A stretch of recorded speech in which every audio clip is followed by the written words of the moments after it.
Hello, everyone. I'm glad to see you on my channel. The story I'm going to tell you today is pure. It is true that all the bad things that happen in life happen for a reason. It is said that we can appreciate the good things, the things when they happen to us. I hope you enjoy this story. I wish you a pleasant viewing experience. Mom, you realize this is not normal, right? Since the day my father died, our family has been going through some kind of cataclysm every now and then. I don't even know what tomorrow will bring. Sometimes it's scary to wake up in the morning. Leslie, Olivia's daughter. Daughter, it's just a coincidence. I agree that it's unpleasant and even frightening, but I think you're exaggerating a little. No, Mom, you just don't see the connection. I saw it a long time ago, and I think it all started with that phone call from that strange woman. Remember? What woman? You mean Anna? Olivia was surprised. Yes, her. 6 months ago, they had indeed received a phone call from a woman who turned out to be the ex-lover of Peter, the father of the family. Olivia had answered her husband's phone then. He was in the shower. Someone called, and she answered it on automatic. They had no taboo on each other's phones. Where would they be? The couple had been in love for over 30 years. And suddenly, a call from the past. Good evening. Can I speak to Peter? Anna asked when she heard a woman's voice on the phone. Good evening. He's a little busy. I'll tell him to call back when he's free. Olivia answered politely. Her husband often received calls from clients on his private phone, although not usually at this late hour. Would you be sure to tell him? Of course. Can I call you back on this number? Yes, please. When Peter came out of the bathroom, Olivia immediately told him about the call. He was overheating in the bathtub, didn't want to pick up the phone with wet hands, and asked his wife to dial that woman and put it on speaker. She was sitting next to him and heard everything. Hello, Peter. Anna said. Hello, do I know you? He was surprised. We knew each other years ago. My name is Anna. Does that name mean anything to you? Peter was silent for a second. At that moment, he even regretted a little that his wife was sitting next to him and could hear everything. She's talking. Anna, what did you want? It's been years. 32 years, you're right. It's been a long time. Anna, did you want something? He asked again. Yes, I wanted to ask you for help. And how can I help? He asked, but the tension in his voice was palpable. I need money.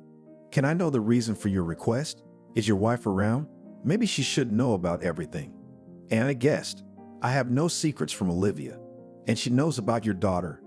At that moment, Olivia looked at her husband questioningly. No, she didn't know that he had another daughter. They had 3 children in their marriage, 2 sons and a daughter, but this was the first time she had heard about this other child. Now she had. He replied and gestured to his wife to be silent. Anyway, my Elizabeth is in the hospital. She needs an expensive operation, otherwise she will die. I don't have that kind of money. Can you help me? How much are we talking about? I need 3 million. She needs that money, not me. We've never asked you for anything all our lives, but now I just don't know what to do. When Peter heard the amount, he tensed up. It was a lot of money. He simply didn't have that much, even if he added up all the money in his accounts. He and his wife had taken out a loan to build a house in the country where they planned to grow old. Now at the stage of construction, it is difficult to sell it in a short time. And where else to take money, he just did not imagine. I don't have that much. I can raise $500,000 in a couple days. It's not enough. Peter, our daughter is dying. I know you never loved me. I know that I chose to keep this baby. I know I've denied you any chance to see her, but understand, our daughter is dying. I need your help. Anna, I understand. I'm sorry, but money doesn't grow on trees. It takes time to get it. I'll try, but I can't promise anything. When do you have to operate? Yesterday. Anna replied. He could hear the tears in her answer. Why didn't you call earlier? He asked. Anna could not admit to him that her pride had prevented her from doing so earlier. She kept hoping that somehow things would get better, but no miracle happened. And now, if this operation isn't done in the next few days, their Elizabeth will die. And with her, Anna will lose the meaning of her life. Peter, will you help me? I'll try. I just need a little time. I'll see what I can do. I'll call you back, but probably tomorrow. Okay? Okay, Anna just said and hung up. Peter couldn't take his eyes off the phone and look at his wife. He realized that a storm was about to break out. He should have told Olivia about Elizabeth, but he didn't. Not because he was ashamed of anything. He didn't want to be seen as a jerk. He'd met Anna years ago at some youth party. He was bored and she was there for him. A one-night stand with no strings attached caused the birth of a child. Anna didn't hide it. As soon as she found out she was pregnant, she tracked him down and confessed. They were both very young. He suggested what he thought was the only right thing to do, to have an abortion, not get married. There was no love, no friendship. They didn't even know each other. It's clear that neither he nor she were happy that evening, but what happened was what happened. When Anna heard about the abortion, she was angry. She didn't want to do it. Then she told Peter in her heart to fuck off. They saw each other a year later by chance. She was walking down the street with Peter, and he was in a hurry to get home. Seeing her, Peter approached, but she wouldn't even let him look in the stroller. Only said, "That's my baby. You have nothing to do with her." "Her? Is it a girl?" "Yes, it's a girl. I named her Elizabeth, and that's the last time we'll talk about her. Disappear and never come into my life again, or better yet, leave town. I'll be leaving soon enough, but Anna, I wish I could help you in some way. It's going to be hard for you on your own, you understand. I don't need anything from you. I'll manage on my own. Goodbye," she said calmly and went on her way. There was no resentment or anger in her voice, only a blind certainty that she didn't need him, and neither did she need his money. Peter resigned himself to it. After all, he couldn't force her, though he thought it was silly to be so stubborn. Couldn't she at least file for alimony? He had a feeling she'd change her mind sooner or later. A couple weeks later, he moved to another city where he was offered a job. He met his Olivia. A year later, they were married, and then life went on as usual. And although he occasionally remembered Anna and her daughter, but did not tell anyone about it, as if there was no such shameful piece in his biography. And now Anna calls, after dozens of years, and asks for help. He really wanted to help her, but first he had to explain himself to his wife. "Olivia, I'm sorry I didn't tell you sooner," Peter said, working up the courage to speak. He looked into her eyes, but he saw no hatred or contempt, as he had feared, only incomprehension. "Peter, you've had a daughter all these years and you had no contact with her. When Elizabeth was little, Anna wouldn't let me, and when she grew up, she didn't want to. What could I do?" "What makes you think she didn't want to?" "She said so herself. I tracked her down on social media once. I texted her, asked her to meet me. She was 20 years old at the time. She said she'd lived her whole life without a father and she didn't need one. I tried to convince her, but she wouldn't listen to me, and then she blocked me. And you didn't say a word the whole time." Olivia definitely looked upset, but Peter wasn't sure what that had to do with anything. "Are you mad?" "Yes, I am." "Can I ask why?" "Because you lied to me." "Olivia, I didn't lie. I just didn't tell you." "What would have changed if you had known?" "I just would have known." "Okay, what do you think you're gonna do?" My wife asked. "I'm gonna try to get the money." "Good." They both got on their phones and started calling people they knew who could lend money. After 3 hours, it became clear that this was not enough. Everyone had their own life and their own expenses. They could borrow no more than $1 million from different people, and from different people, they could get another $500,000 out of their own, albeit with difficulty. But where could they get another $1.5 million? Peter called Anna back in the morning to tell her about everything, but she didn't answer. She called in the evening. "Anna, I can bring $1.5 million, he said. "Not anymore," Anna replied in a hollow voice. "What do you mean you don't need it? What's wrong?" "Not anymore. You're late. I hate you." "Explain yourself. What happened?" "Elizabeth died this morning. She didn't wait for the operation. You're too late." Peter went cold inside when he heard her, but what she said next frankly scared him. "I heard you have 3 kids, 2 sons and a daughter? Well, I curse you and your whole family. My Elizabeth is gone, and today I'm gone. And remember, in the last seconds of my life, I will wish death upon you and all your loved ones. I curse you. May your lineage be cut off. May no one with your blood ever see the light of the sun again. Farewell." And she passed out. Olivia sat beside her and saw her husband's face twitch at what he'd heard. It was as if they both felt the curse that had been said in the grief of their loss weigh on their shoulders, as if they could feel its weight. Their youngest daughter, Leslie, stood in the doorway. She understood nothing, but heard the end of the conversation. With a frightened look at her parents, she asked, "What was that?" Olivia tried to calm her daughter down, told her about Elizabeth and her mother. What was the point, now, of hiding something? Leslie listened and couldn't believe her ears. Not that she felt love, sadness, or sympathy for her dead sister or her mother, for she did not know them at all, but she was frightened. "One does not throw such words," only answered the daughter. "They are just words," her mother told her. "Don't worry." But Leslie did. She was the kind of girl who believed in curses and spells and the supernatural. She didn't want to think that their whole family was cursed now, and especially since the curse words had been spoken on the very day this Elizabeth had passed away. Her father wouldn't admit it either, but he was uncomfortable with everything he'd heard from Anna. Her voice was full of hatred. She seemed mad. 2 months later, Peter died. He was in good health despite his age, 57, and suddenly he had a heart attack. He had never had a heart complaint before, and then he just had a stroke while he was at work. While Olivia grieved the loss of her husband, Leslie became even more afraid of that curse. She felt like it was all connected, but she had no idea what to do next. Just a month later, an accident happened to her older brother, Paul. He survived, but was seriously injured. He'd been in an accident while hauling another load. Paul worked as a trucker, always carefully drove these huge trucks, and then suddenly flew off the road at 40 kilometers/head. How come? He broke an arm and a leg, hit his head, but at least he was alive. Neither he nor his wife, Julianne, knew anything about Anna and her curse. Olivia asked her daughter not to tell anyone anything so as not to scare them. Another month passed when Alex's second brother's wife miscarried. She was 5 months pregnant when it all happened.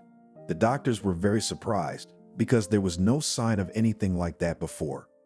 Alex was very upset, but he tried not to be discouraged for his wife's sake. But Leslie thought it was too strange. It was as if a fierce curse was gradually gaining strength. When a few weeks later, she found out she was pregnant, Leslie tensed up even more. 2 years ago, she had gotten married. She and her husband had been planning to have children, so they had been unprotected for many months, even though nothing had worked. And now she's finally pregnant. It would seem that she should be happy, but no, she became terribly afraid. She wanted this child to be born alive and healthy, but there was little confidence in this. Since the death of his father in their lives really happened a lot of strange things. The soil under the house, which was being built outside of town, suddenly began to turn into a swamp. The foundation floated. The contractor didn't understand how that could happen. Alex was in the hospital a couple of times with serious poisoning. Leslie herself not so long ago got into a situation that would not wish the enemy. She was calling the elevator to go to work. The elevator doors opened, and she almost stepped into the void. The doors opened, but the elevator was not there. She wondered how she managed not to fall down the shaft. She was scared out of her wits. That's when she went to her mother to talk to her, but Olivia still didn't believe in the curse. "What do you suggest?" Olivia asked, hearing her daughter's speculation. "I don't know. Let's find her. Let her take it back." "And where will you look for her?" "We don't know her address, just her last name. And a phone number. That's enough. I think we should try." "Mom, she cursed Dad's whole family. That includes me and my brothers. And my unborn child. What if it's true?" "Leslie, I don't believe these things." "Mom, Dad was a healthy man and suddenly he's dead," insisted her daughter. "These things happen. Yes, it's very sad, but this Anna has nothing to do with it, and it seems to me that very much to do with it." Leslie persisted. "Okay, if you don't want to, I'll find her myself. I'll find her and make her take back all her curses. I don't want to spend the rest of my life looking around corners. I don't want to worry about my brothers and their kids.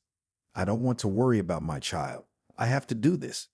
Leslie, if you can track her down, we'll go there together, okay? I don't want you to do anything stupid." "Okay," promised her daughter, but for some reason it seemed to her that her mom would only get in the way on this trip. Back home, Leslie asked her husband for a favor. "Benedict, Can you ask Ryan to look for someone? It's very important."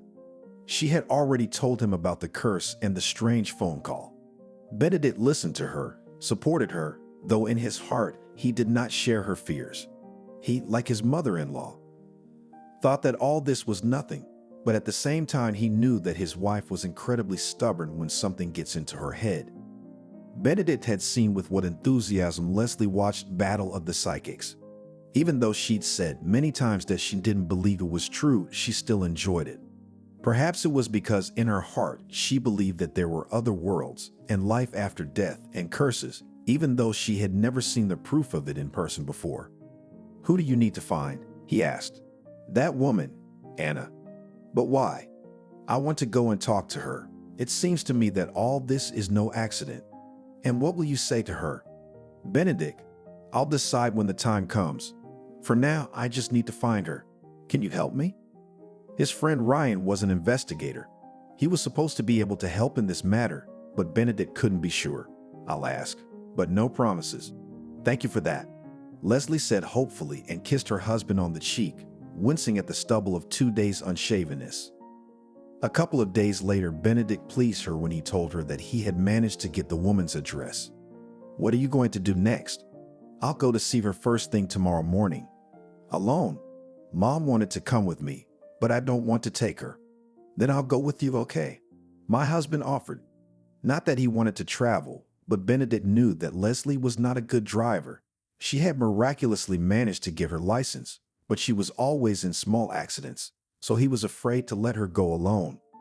"Cool, you'll be the navigator," she said cheerfully. "No, my dear, the navigator will be you," replied her husband sternly. In the morning they woke up early and drove to another city, which was 400 kilometers from their home. They had a long way to go, so they stocked up on food and water so they wouldn't starve on the way. Lately, Leslie had developed an unhealthy appetite, but she was sure that it was because she was pregnant. They arrived at Anna's house at 3:30. Going up to the second floor, they immediately saw the apartment with the number 25. Leslie rang the bell, but it didn't seem to work. She knocked on the beautiful oak door once, then again, but no one opened it. She certainly wasn't going to leave. So she knocked even louder until the neighbor from the apartment across the hall opened the door. "Why are you making so much noise?" a woman in her 60s asked. "Oh, hello, sorry if we disturbed you," replied Leslie. "We need a woman from this apartment. Her name is Anna. We're her distant relatives." "Relatives? You guys are late. Anna's dead. Anna's dead. May she rest in peace." Leslie didn't expect that. It seemed to her that this woman was still praying and cursing her father at night. The news of Anna's death frightened her even more. "When did she die?" Benedict asked. "Yes, on the same day as Elizabeth. They were buried together, the same day." "And how did she die?" Leslie inquired gently. "That's the worst part. She killed herself. She hanged herself in the same apartment. What a horror. I can't imagine living next door to her now. I couldn't cope with losing my daughter. I didn't want to live without her," wailed the neighbor. Leslie felt a chill inside when she imagined how Anna had said all those words on that terrible day, and then took her own life. And her mom didn't believe in curses. Surely none of this was a coincidence. "What a pity," just said the girl. "If you want to say goodbye to them, I can tell you where they are buried," the woman offered. "Yes, please write us how to find them. And also, do you by any chance have a photo of Elizabeth and Anna?" "Just in case," Leslie asked. "There is one, but it's very old. Anna is still very young, and Elizabeth is only 5 years old. Would that work?" "I don't know, but I'd be grateful if you could show it to me." The woman took out that photo and also scribbled on a piece of paper where in the cemetery are the graves of their alleged relatives. Why supposedly? In fact, Elizabeth was Leslie's paternal sister. Benedict had taken the photo on his phone. The neighbor wanted to keep it as a souvenir. They took the sheet, thanked her for everything, and said goodbye. When they got into the car, Benedict looked a little worried. "Now it seems to me that you and I have watched horror movies in our time," he said. "Benedict, tell me please, how do you think, if so many movies are made and books are written about the afterlife, lost souls, and other passions, cannot all this be based at least partially on some reality? And if it could be, when you add up all the facts, Couldn't this curse be the cause of Dad's death and the other misfortunes that have happened over the last few months? Look, when you put it like that, it may seem logical, but when you think about it, if it could actually be true, it's scary to live. You're telling me this. Try putting one foot down an elevator shaft and the other trying to hold on so you don't fall, and all in heels. Imagining that situation, Benedict frowned. Leslie noticed the twitch in his eye. It wasn't the most pleasant of sensations. No argument there. Yeah, maybe you're right about something. Well, shall we go home then? Then we'll try to figure out what to do next. Yeah, let's go, Leslie agreed. You want to drive? No. I'm not letting you drive until we get rid of all this. He started the car and pressed the gas pedal. The navigator took them on a slightly different route this time. It found a shorter road. It was starting to get dark outside when they passed a small town. The people in the town seemed lively. It was as if they were in a hurry to get somewhere. Soon Benedict and Leslie realized what was wrong. After a few hundred meters, the road was blocked. In the middle of it were special vehicles and signs indicating a detour. They'd have to take a long detour to get around it. What do you think is going on there? Leslie asked curiously. I have no idea. We will not get home until morning, Benedict said irritably. And let's go and see, she suggested. We'll see if it won't be long. She was drawn to the crowd, but she could not understand why. You won't calm down, will you?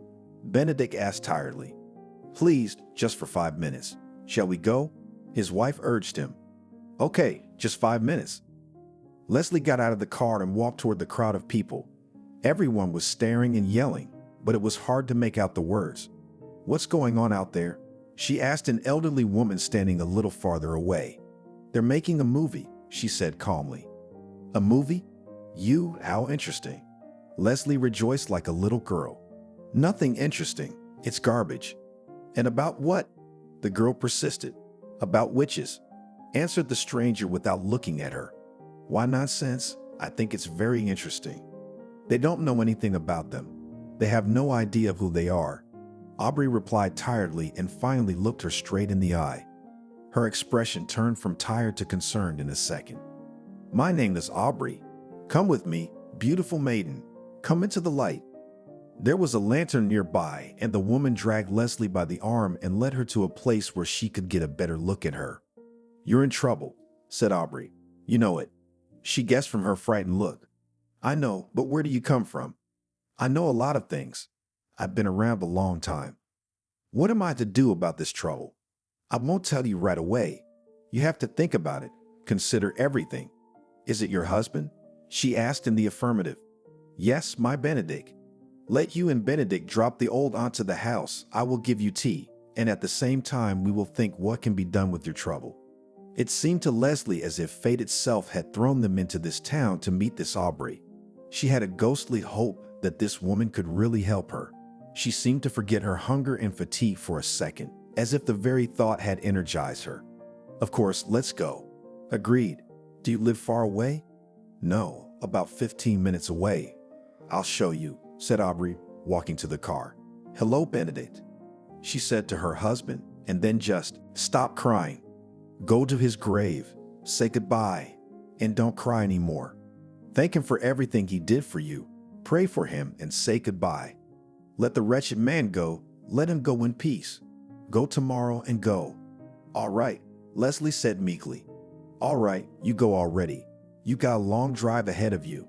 You'll be home by nightfall, Aubrey said nonchalantly as she led her guests away. If your mother asks to go with you, don't take her. Leslie did not understand anything, but nodded. The couple drove in silence for half an hour. Each was thinking of his own, but about the same thing, when Benedict suddenly asked, What did you dream? Leslie looked sadly at her husband and opened her mouth to tell, but suddenly remembered the warnings of their new acquaintance. Sorry, I will not tell. Bad dream, she replied. Leslie, what was all that just now? I don't know, but Benedict, I think she can help us.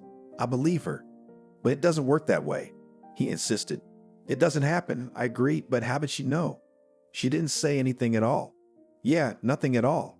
About her father, about her brother, about that Anna. I think she knows more than we do. You'll take me here in 3 days, won't you? Of course. Of course I will. I won't let you go alone. They did get home when it was late at night. It took longer than they planned. When they got to bed, they fell into a dreamless sleep. When they woke up in the morning, Leslie called her mother and told her everything. Why didn't you take me with you? I didn't want to worry you. You don't believe any of this anyway. I think I believe it a little more than I used to. So you're going again in 3 days? Yes, we are. Will you take me? Olivia asked. Sorry, Mom, we can't. Why not? Olivia was surprised. Aubrey asked. It's strange, very strange. After breakfast, Benedict reminded his wife to go to the cemetery. They bought a bouquet of flowers, white roses, which her father had often given to his wife, and he liked them particularly. As they approached her father's grave, it seemed to Leslie that he was walking beside her. Sometimes it felt like if she held out her palm. As in her childhood, her father would take her hand. She even smiled at the thought. After placing the roses on the grave, Leslie looked at her father's picture with longing and love, and then said, Daddy, it's time for you to leave us. I love you, and I always will, but it's time for you to go. There is another world waiting for you, and we will stay here for now, but know that we will meet again. I won't cry anymore, I promise you. Go in peace. You're the best dad in the world, and you always will be. Goodbye. As soon as she finished speaking, a light breeze came out of nowhere. The leaves of the birch tree that stood near the neighboring grave rustled, and a big May beetle landed on my father's monument. Leslie watched the beetle fly away and mentally said goodbye to her father, wishing him luck. It seemed to her that with this beetle her father's soul was flying away into the sky. Silly, of course, but she felt a little better. 3 days passed. Leslie and Benedict could hardly wait until it was time to set out again. They already knew where Aubrey lived, so they had no trouble finding her house in that town. When they arrived, she was standing at the gate with a basket in her hands. Leslie got out of the car and said hello. Have you been waiting long? No, I just got out.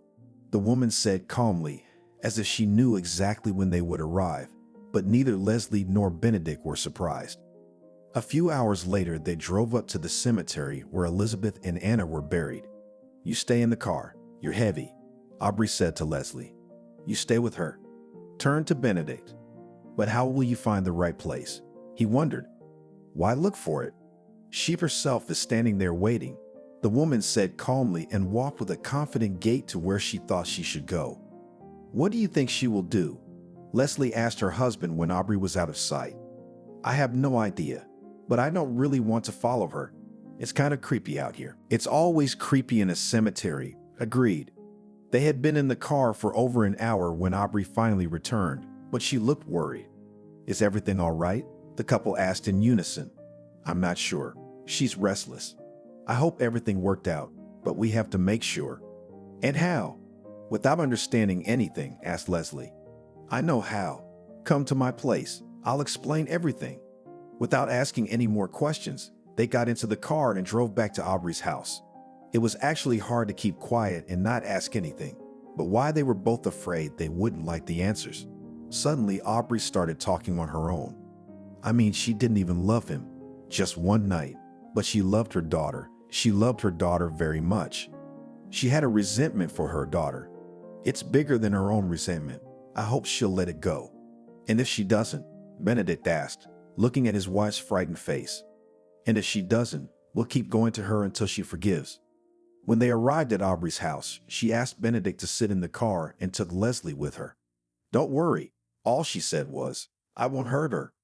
When she entered the house, she rummaged on one of the shelves, found a vial, poured a few drops into a mug of water, and handed it to Leslie.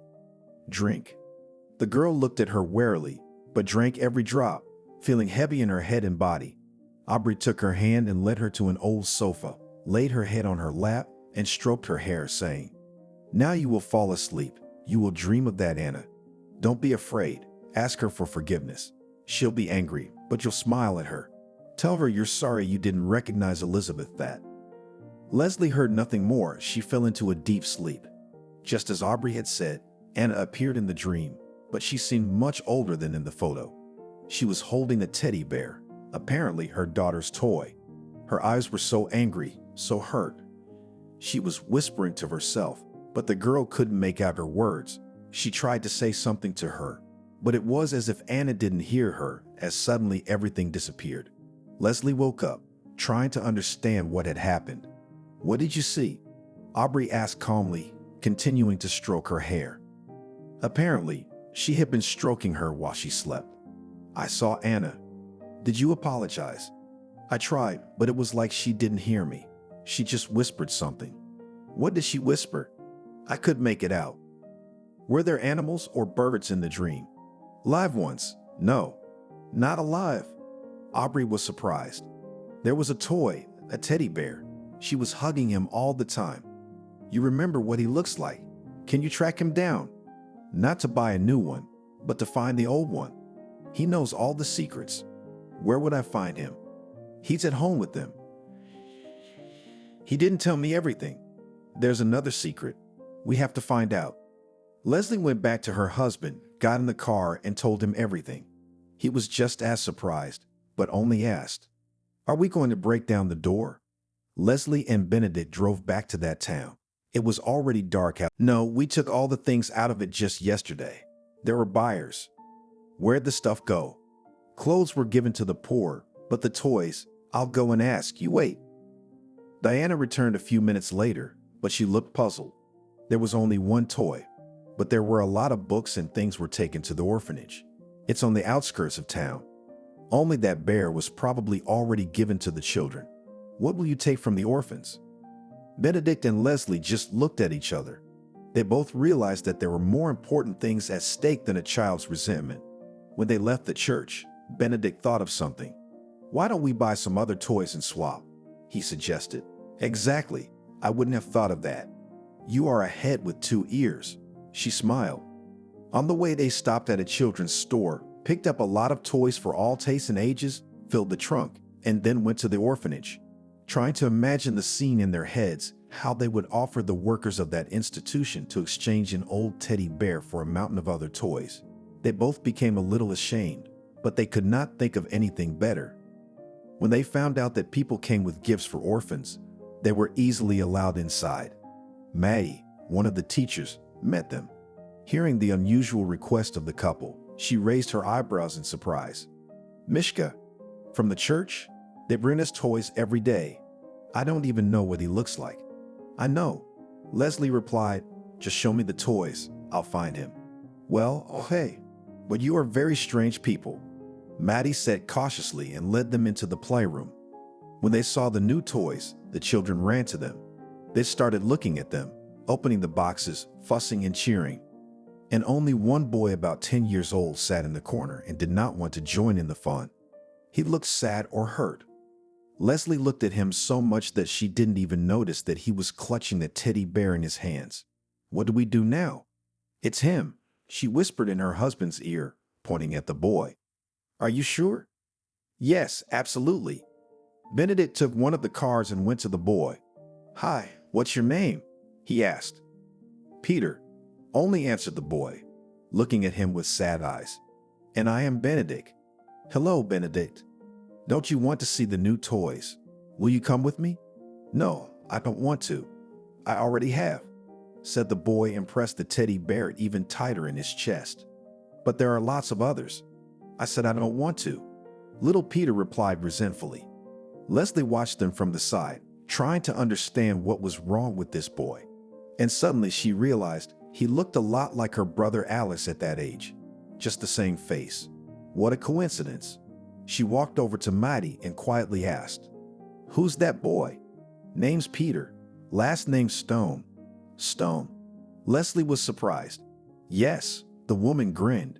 "We like to make up unusual names for children, connected somehow with their past." "What does his last name have to do with his past?" "I'm not sure. I've only worked here for 2 years, but the last teacher who quit a year ago said that I think his mother's name was Elizabeth. That's why the last name was Stone. Is there any way to find out Elizabeth's last name?" "I don't think so. All the documents are classified. They can't be accessed." "Not even you?" Leslie asked with a hint. "We can be very grateful, if you know what I mean." Maddie looked at her suspiciously. Why do you want all this? I'm not sure, but I think this boy might be my nephew. The teacher slammed her eyes shut in surprise. I thought you were here for a toy. I thought so too, but now I'm not so sure. So you'll help me? Only on one condition. Squinted her eyes and answered the woman. On what condition? If it turns out to be your nephew, then you take him with you. I'll help you with the paperwork. It's easier for relatives to take children than strangers. Leslie never thought their trip would end up like this. She even forgot to consult with her husband and just answered right away. I'm in. Maddie asked her colleague to look after the children, and she went somewhere else. Taking advantage of her absence, Leslie called her husband and told him everything. He was very surprised when he found out. Do you want to take him away? Benedict, I know it's a bit much, but what if it's true? Leslie, it's not a toy. It's a live baby. You realize that, don't you? What's his name? Benedict sighed, realizing that he was about to make things worse, but answered, his name is Peter. And why is his name exactly like that? Leslie bit her lip nervously. Could Elizabeth really give the child to the orphanage and named him like his father? But if that was really the case, then how could she leave this boy here? He was her own blood, and then it hit her. That's why they were here. When Anna had cursed Peter and his family, she hadn't known she had a grandson, had she? Or had she, but that was why she had cursed him? Or did she know, but that's why she cursed? There were so many unanswered questions. Leslie, on impulse, walked over to little Peter and squatted down beside him. Up close, he looked even more like her little brother. Hi, are you Peter? Hi, do you want my teddy bear too? I'm not giving it back. No, I don't want your teddy bear, I want. She didn't get to finish the you part when Maddie called out to her. Leslie got up and went straight to her.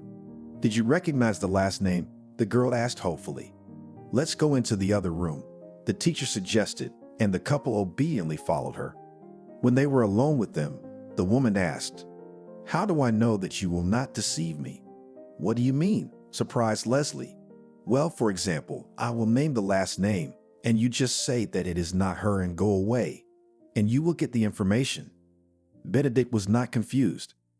Give me a piece of paper. I'll write Elizabeth's surname on it. You say it, and I'll immediately turn over the sheet.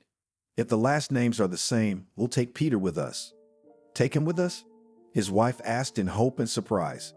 We will. He answered only, took the paper from Maddie's hands and wrote Elizabeth's name, then folded it in half. Now it's your turn. Maddie looked at both of them suspiciously. They were looking more and more like Buvgeman to her, but she had nothing to lose.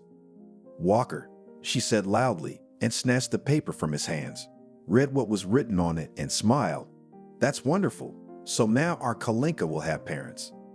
Benedict and Leslie looked at each other. They saw mixed emotions in each other's eyes. Neither of them would have thought that they would not return home alone. Of course, they wanted to break Anna's curse, but they had no idea it would end up like this. On the other hand, how could one abandon a child who was a blood relative? Yeah, some people would just walk on by and not look back, but not these two. Leslie looked at her husband with gratitude and hope. Benedict looked at her with tenderness and a little fear. He didn't think he would become a father before his wife gave birth, but he was morally prepared for it. Well, or at least he hoped that they would manage. So now Kalinka will have parents. Leslie repeated after her, and then, without asking permission, returned to the room where the children were playing. She approached the boy again and said that phrase in full. Peter, I don't want your teddy bear. I want you. Do you want to play with me? I'm not a toy, the boy remarked. I want to be your mommy. Do you want to be? Suddenly, the boy's sad eyes shone with such hope and joy that Leslie could not hold back her emotions and tears ran down her cheeks. Will you be my mom? He asked. Yes, may I? Sure, he said and stood up and hugged her, and the same teddy bear stuck between them. Of course, they both realized that all this adoption stuff is not done so quickly, but it turned out that if the caretakers of the orphanage are interested in giving the child to a family, the paperwork can be done much faster than usual.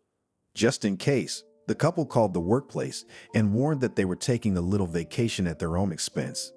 Leslie was let go without problems, but Benedict had to listen to the unhappy muttering of his boss. But he was not surprised. because one day off turned into a week of leave at his own expense. Usually adoption takes many days, but let's not forget that this is a fictional story, okay? Anyway, the next day the boy left for his new life with his new parents, making himself comfortable in the newly bought baby seat. Peter looked at his father's car in surprise. He had never seen one like it before. Had he ever seen one before? He couldn't remember. He had taken Bear with him. Bear, by the way, looked as good as new. It had been gift-wrapped in Anna's apartment all this time. No one had ever played with it. "Are we going home?" the boy asked hopefully. "We have to stop at one more place first," replied Leslie with a smile. "But then yes, we will go home." Benedict started the car, typed Aubrey's address into the navigator, and stepped on the gas. A few hours later, they were already pulling up to her house. Aubrey came out to greet them a second later, as if she could smell them. When she saw the kid get out of the car, she smiled. "Found it? You knew?" Leslie was surprised. "Sure did," Aubrey said with a satisfied look on her face. "Did you get the teddy bear?" Peter took it out of the car and looked at the strange woman in surprise. "Why do you all want my teddy bear so badly?" he asked. "We're giving it to your grandmother," replied Aubrey. "I have a grandmother?" "Not anymore, but she really needs that teddy bear. Come on, get back in the car. You'll understand soon enough." And they drove back to the cemetery. Aubrey again forbade Leslie to go with her to the grave, but this time she took her husband and her newfound son with her. Benedict was surprised, but followed her nonetheless. When they reached the spot where the mother and daughter were buried, Aubrey stopped and asked Kalinka for a teddy bear. "Your grandmother didn't know about you when she said something. Would you please put the teddy bear on her grave? On the one with the wreath of red flowers, and ask for forgiveness, okay?" "For what?" "No reason. Say, 'Grandma, I'm sorry.' And then put the bear on the wreath. Can you do that?" Peter shrugged his shoulders. He didn't understand why it was necessary, but he did exactly as the strange woman asked him. He wasn't scared, but rather curious about what it was all for, but he didn't ask questions. He wanted to go to his new home as soon as possible. "Now you go," Aubrey asked. "I'll catch up with you soon." Benedict picked up his son and put him on his shoulders. Peter laughed and clung to his neck to keep him from falling. "Careful, you'll strangle him," Benedict asked cheerfully, and the boy loosened his grip. They walked back to the car. Leslie looked at them both and still couldn't believe this was really happening, but she was glad. After 10 minutes or a little more, Aubrey came back. This time she was smiling. "It's all good now. You can go home," she said with relief. "Really?" Leslie was happy. "Really? And how can we thank you?" Benedict asked. "Would you fix my roof?" suggested Aubrey. "That's easy," he agreed. "I'll send the workmen and materials to you tomorrow. I just need to choose what you want to put on it." "Yeah, I thought it was just a patch job." "No, if I'm going to do it, I want it done right, just like you," he insisted. "Well, then I'd like shingles. These roofs look so beautiful, but it must be red so that you can see it from afar." "Then it will be red," agreed Benedict. "What is the delay? We passed a store with building materials. Let's stop by. You can choose your own shade of red. There's plenty of them." Aubrey agreed. They got in the car and drove to the store. Looking at the samples, she pointed to one of them without hesitation. The color of ripe strawberries, so beautiful and bright. "I want that one," she said. Benedict went to the salesman and arranged everything. He said that tomorrow the guys would come to him after they had measured the roof and realized how much material was needed. He asked them to make sure they didn't get the shade wrong. Then they all drove to her house together. Aubrey suggested they have tea and pancakes for the road and feed their son, because it was a long way to go. When they had eaten and drunk, Leslie went up to the lady of the house and asked, "Aubrey, can I ask you a question?" Aubrey gestured for her to step aside so Peter wouldn't hear. They went outside together and sat on a bench behind the fence. "It was a complicated story, but I didn't understand it all," immediately began to answer the woman, realizing what the girl wanted to know. "Can you tell me what you understood?" Aubrey told what she had learned about the story of the boy, his grandmother, and his mother. A confusing story, but at least it explained something. It happened on the very last day of the mother and daughter's life. Excited Anna came to the hospital to Elizaveta in the morning. There was such hope shining in her eyes. "My daughter, everything will be all right. Soon we will have money. You'll get a transplant. I found the money," her mom told her happily. "You found the money? But where?" Elizabeth was surprised. She had given up hope that she would survive. She had resigned herself to the fact that she was living out her last days in this world. "I called your father. He said he would find the money." "Who?" My daughter frowned. "Peter, your father." "Mom, where did you get his number?" "We still know each other. I made inquiries and tracked him down." "But why?" "I won't accept his help. He's a traitor. He abandoned us." Elizabeth was angry. Her mother had told her all her life that her father had left them and did not want to take part in her daughter's life. She told her a lot of lies to avoid sharing her love, but instead she'd grown to hate all the men in the world. No, Elizabeth didn't lash out at them like a fierce beast, but in her heart, she considered them all traitors and liars. It was difficult for her to build a long-term relationship with someone. She was always waiting to be stabbed in the back. "Daughter, I realize your father has been away all these years, but now he wants to help you." "No, Mom, that's out of the question. If he didn't need me before, I don't need his handouts now. I'd already signed the DNR. The matter is closed. I don't want to spend the rest of my life thinking he gave me money." "But you'll live." Her mother tried to convince her. "Isn't that enough?" "It's not enough, Mom. You said yourself that he wouldn't even look at me. He threw us out of his life like garbage." "Elizabeth, my daughter, I'm sorry, but I haven't been completely honest with you. He didn't abandon us. At least he didn't want to leave you." "What?" Elizabeth's eyes widened in surprise. "I was the one who took you and left. I told him to stay out of our lives. I didn't want to share you with him. We didn't love each other. I wanted you all to myself. Forgive me, please, but daughter, you must accept your father's help. You have to live. He wanted to help you, to be a part of your life. I didn't let him." Anna confessed for the first time in her life. "What?" Elizabeth asked with horror, looking at her mother. "What have you done?" "Elizabeth, this is such a chance." "Mother, that's not what I mean. Why did you lie to me? Do you even know what I did myself, being sure that my father didn't need me?" "Mom, how could you?" Anna didn't know what her daughter was talking about. They had secrets from each other, as it turned out. "Elizabeth, what could you have done? You're the most." "Mom, I gave the baby to an orphanage. I didn't want to raise a boy. I was so convinced that all men are liars that I abandoned him." "What?" Anna flapped her eyes in surprise, trying to figure out if it was true or not. "And where is he now? Do I have a grandson?" "No, Mommy, you don't have a grandson," replied her daughter angrily. "He may not even be alive anymore, because I abandoned him. I just gave birth to him and left him in the hospital." "But why did you abandon him? Why did you give birth at all?" The mother didn't understand. Anna knew nothing about the birth of the child. The mother began to guess that it happened when she went to work in another city for a year and left her daughter alone. When she returned, the very same teddy bear appeared in their house. It was just lying on the windowsill in a bag.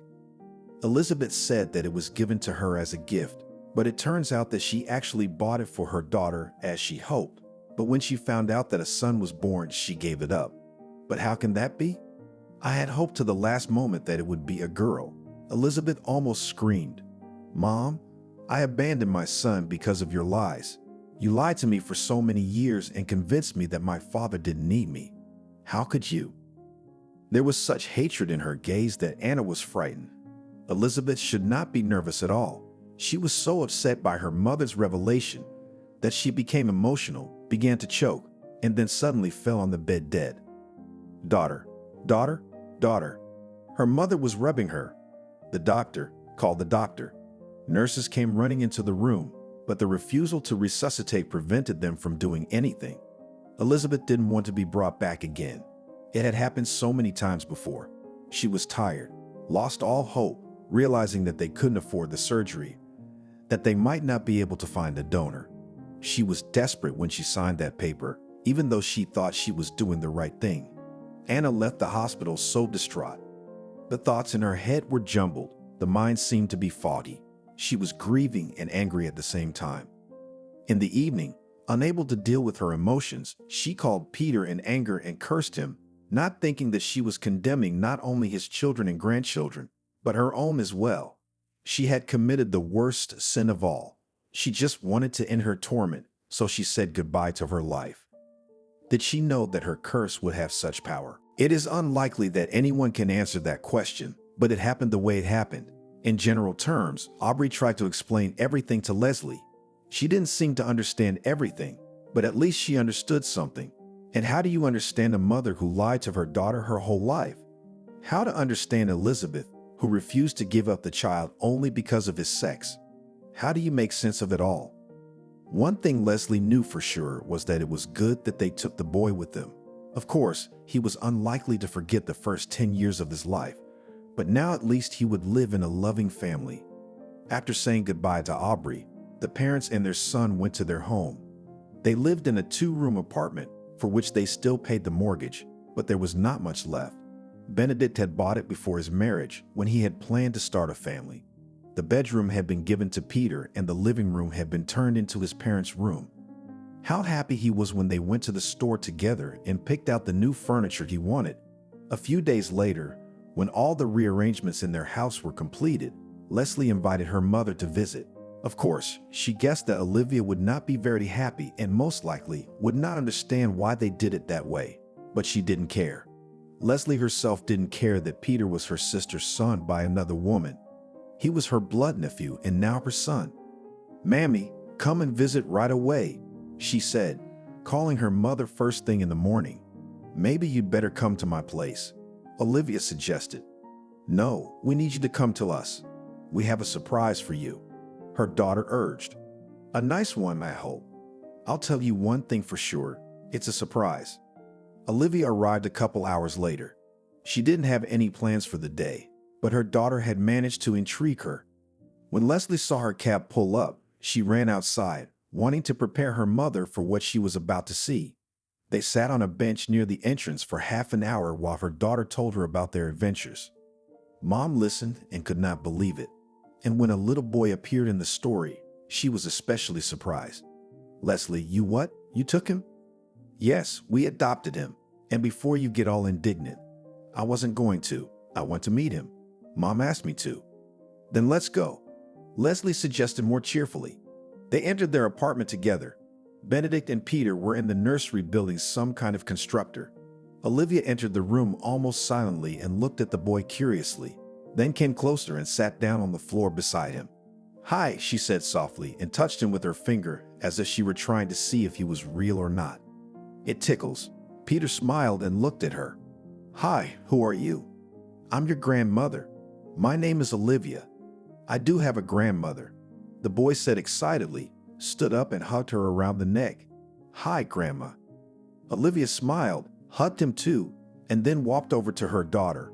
"He has Grandpa's eyes. Did you notice?" "No, he looks like Alex." Leslie smiled. "Who do you think Alex looks like?" That's true. Alex has always looked like his dad. Anyway, now we have Peter back in the family. You don't mind, do you?" "How could I mind? He's your son now." Grandma replied fondly now. "He's so small, so thin, and you can't tell that he's already 10. It's all right, we'll fatten him up. He'll grow up." Leslie smiled and kissed her son on the top of his head. From that day on, all the misfortunes in the Kita family stopped. A few months later, Leslie gave birth to a healthy baby girl, giving Kalinka a real sister. Her brother Alice's wife got pregnant again, and Paul fully recovered from the accident. Life was back on track, and everyone lived happily ever after. "Mom, Georgia and I are getting married," Jack told Diane at dinner. "We are. That's wonderful news, son," the woman rejoiced. "Have you applied yet?" "Not yet, but we're going to do it one of these days.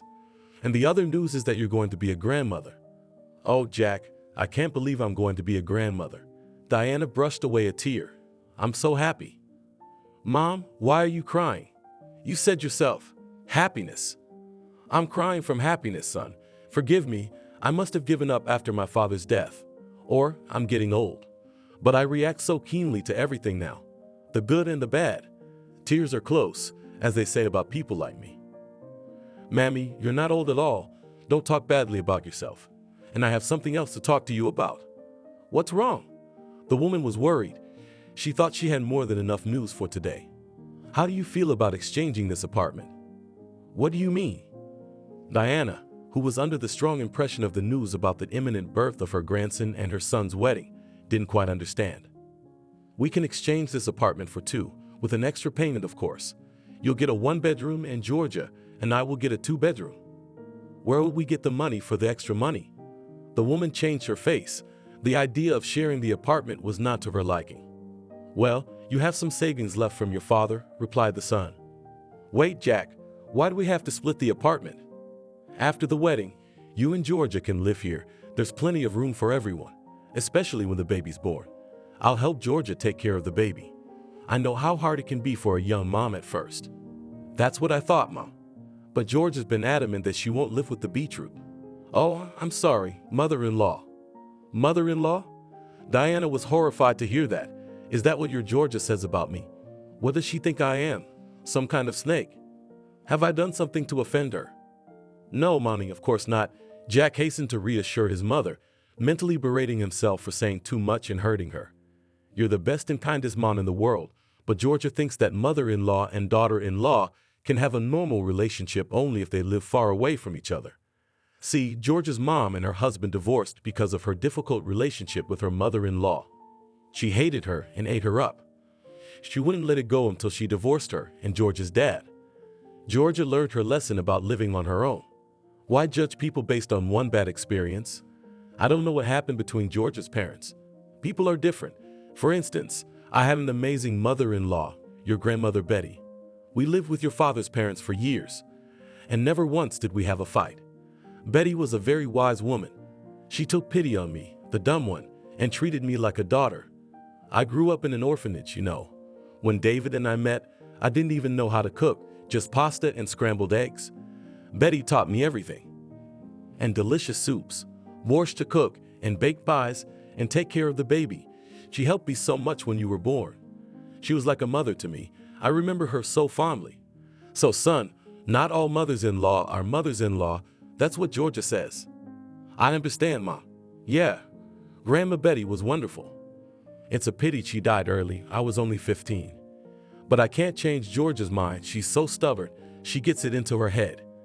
She says it's no place for two women in the same kitchen, and I don't want you to fight with her. I wasn't going to quarrel with her, but she is very unfriendly towards me, as I understood from your words, Diana said thoughtfully. Everything her son had said displeased her to the core. No, Mammy, Georgia is fine with you. Don't get any ideas. Is that why she calls me beetroot? Oh, don't mince words. She wasn't talking about you. She was talking about her grandmother, the one who got her parents in a fight. She's a real bitch. She always calls you respectfully by your first name and patronymic, and I wouldn't let her speak ill of you. Thank you for that, son. Diana smiled sadly.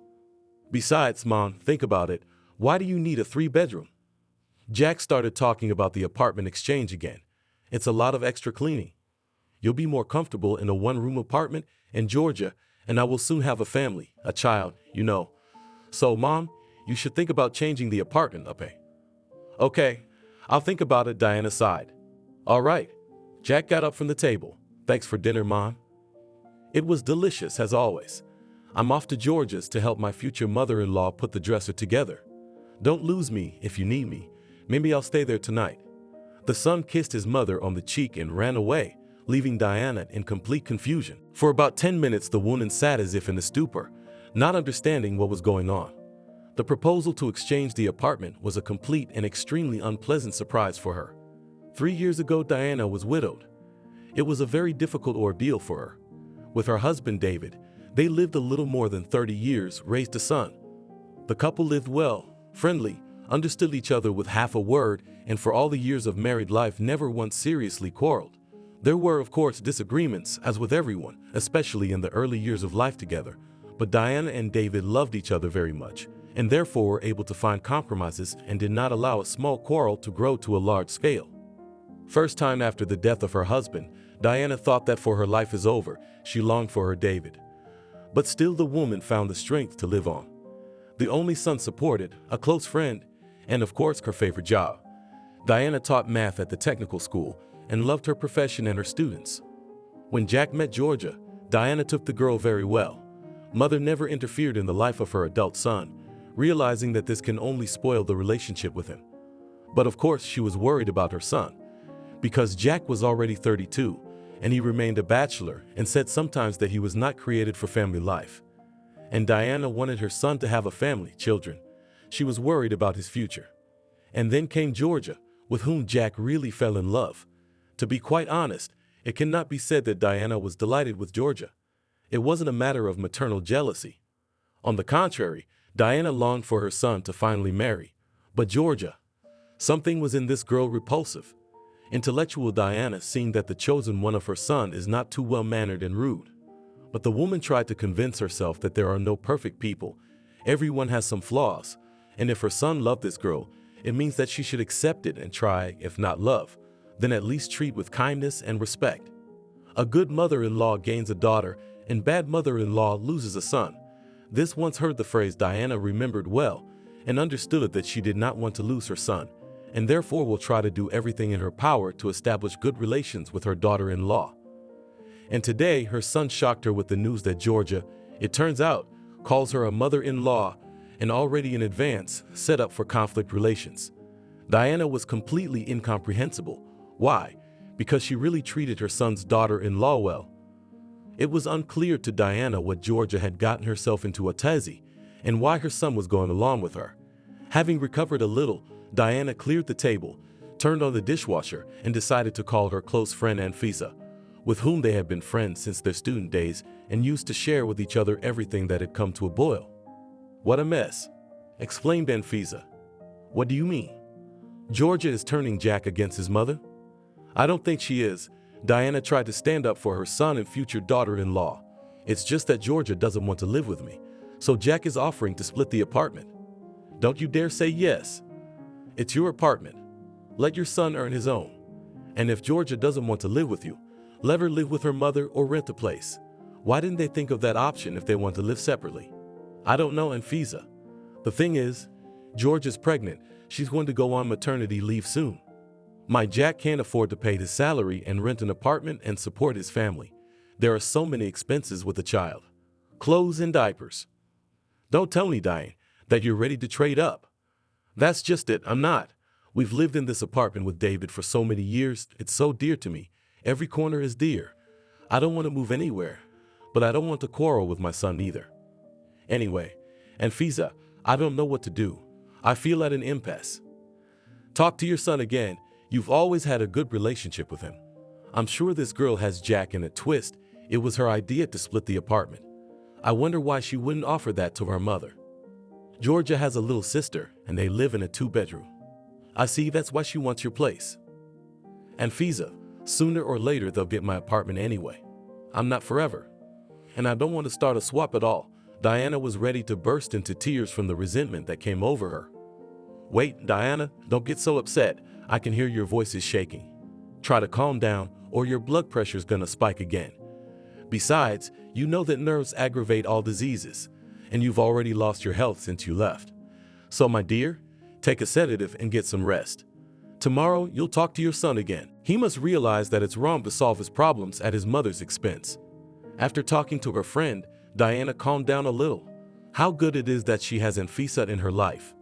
A faithful and time-tested friend, from whom there is no need to hide anything, and who will always find the right words to cheer up and calm down.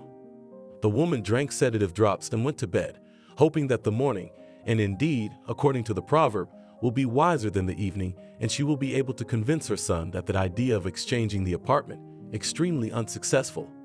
Diana slept badly that night, constantly waking up. Anxious thoughts did not give her peace, and when she fell asleep again, she was tormented by nightmares. She dreamed about strange men with unpleasant faces taking furniture out of her apartment, and she ran after them and begged them not to do it. And then Georgia appeared from somewhere with a huge belly, laughing nastily and saying for some reason in a bass voice, "Well, mother-in-law, say goodbye to the apartment." In the morning, Diana woke up completely wrecked. It was good that it was Saturday and she didn't have to go to the technical school. She loved her job, but today she was glad to be able to stay home.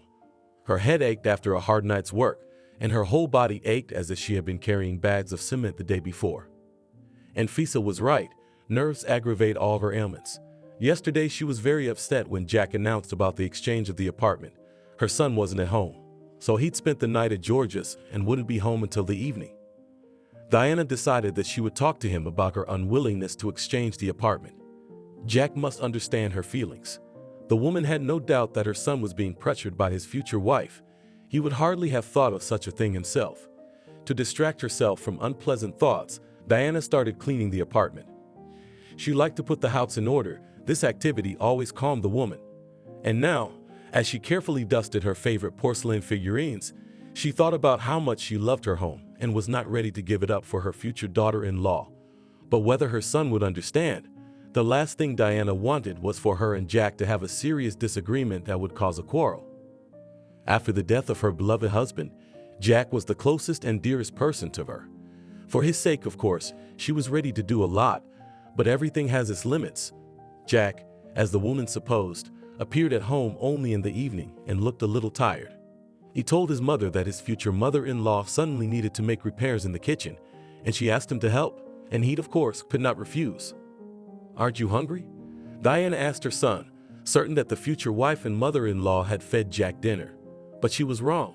"Very hungry, Mom," the son admitted. "Why didn't the bride feed you?" The woman couldn't resist asking. "I told you that they are repairing the kitchen, not to cook now." "I see," sighed Diana. "Do you want borscht?" "You're asking me."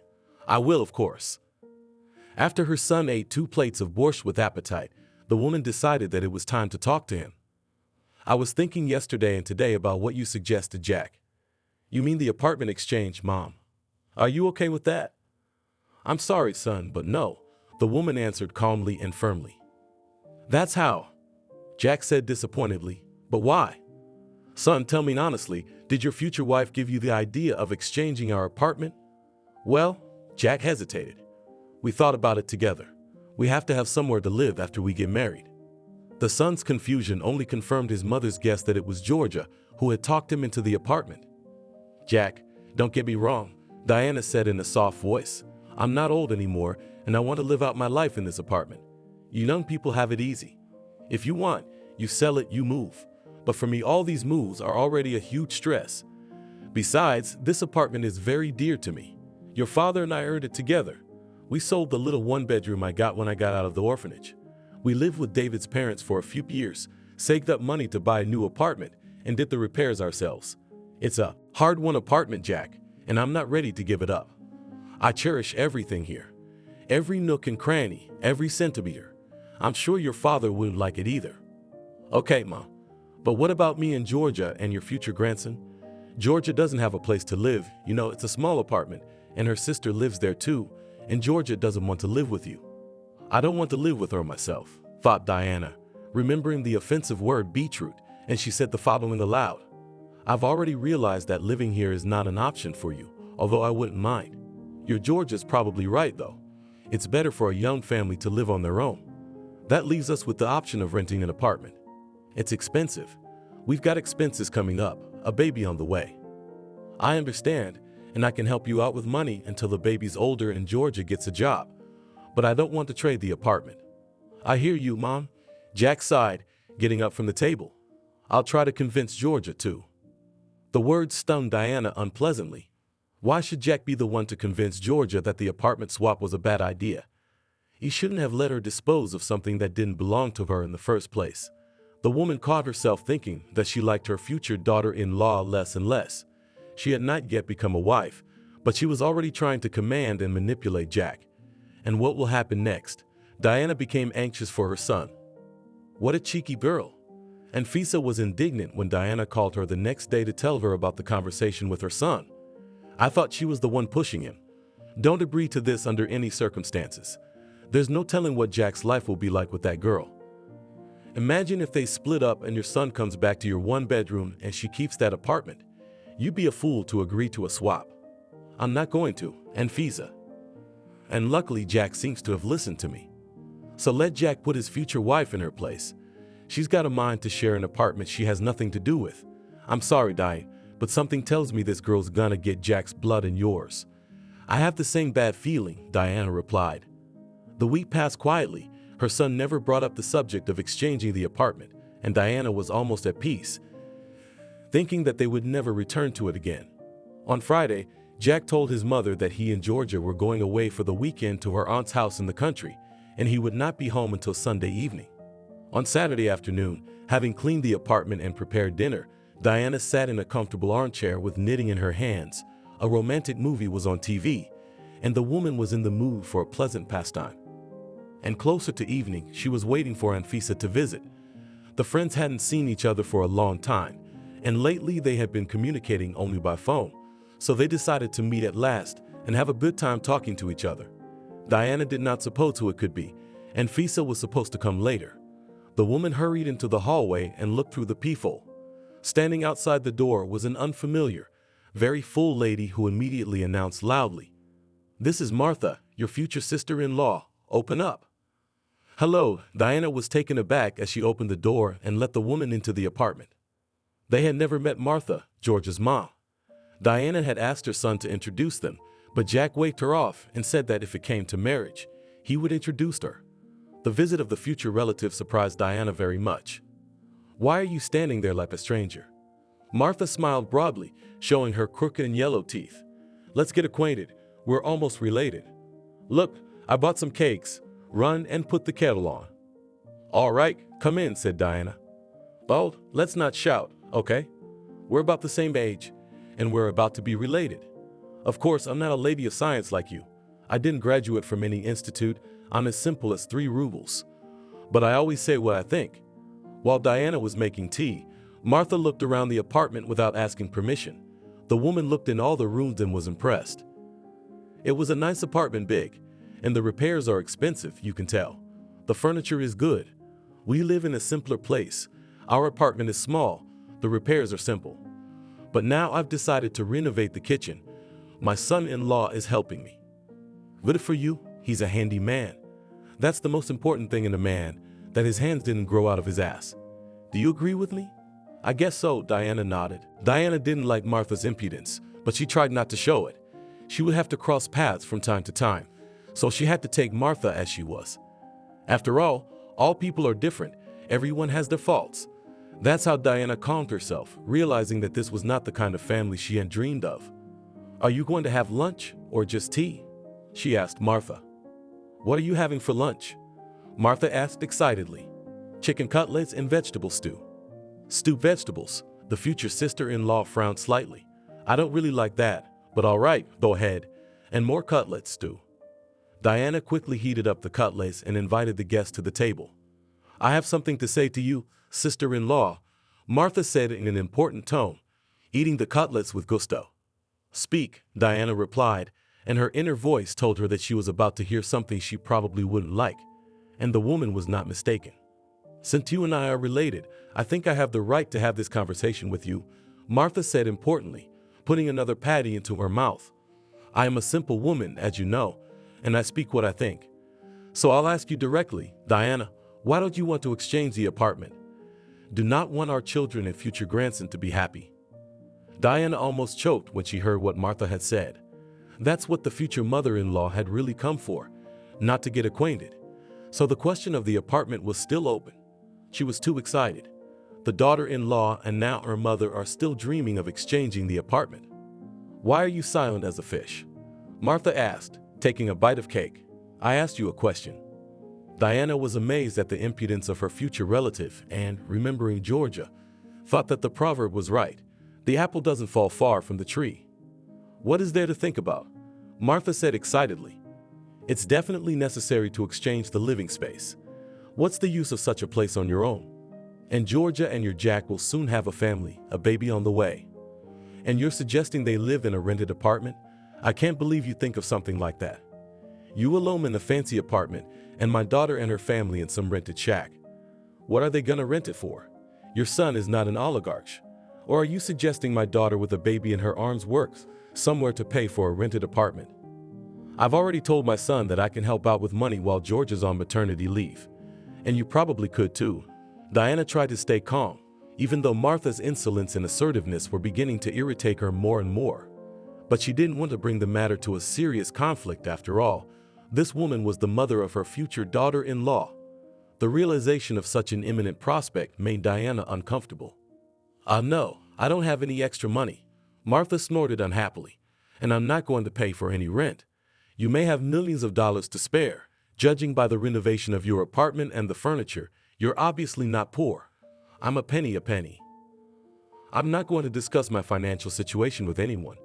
Diana's patience was on the edge. "All that I have, my husband and I have gained over the years, worked hard, earned, and I'm ready to help my son and his family. But I'm not going to split the apartment, and Jack and I have discussed it." "Oh, that's what you are. Nauka." Martha hesitated, trying to find the right word. Mercantile, Diana corrected her. "Don't get clever with me," Martha almost shouted. "I may not be as literate as you. I didn't graduate from an institute, but I care about my children. I'm a real mother, and I'll cut anyone's throat for my child. So you're here to cut my throat?" Diana interrupted her angry screams. She wanted more than anything to kick the insolent woman out the door and never cross paths with her again. Diana had already realized that it was useless to prove anything to a woman like her future sister-in-law. She would always bend her line and think she was right. Diana was horrified that her son was about to marry Georgia.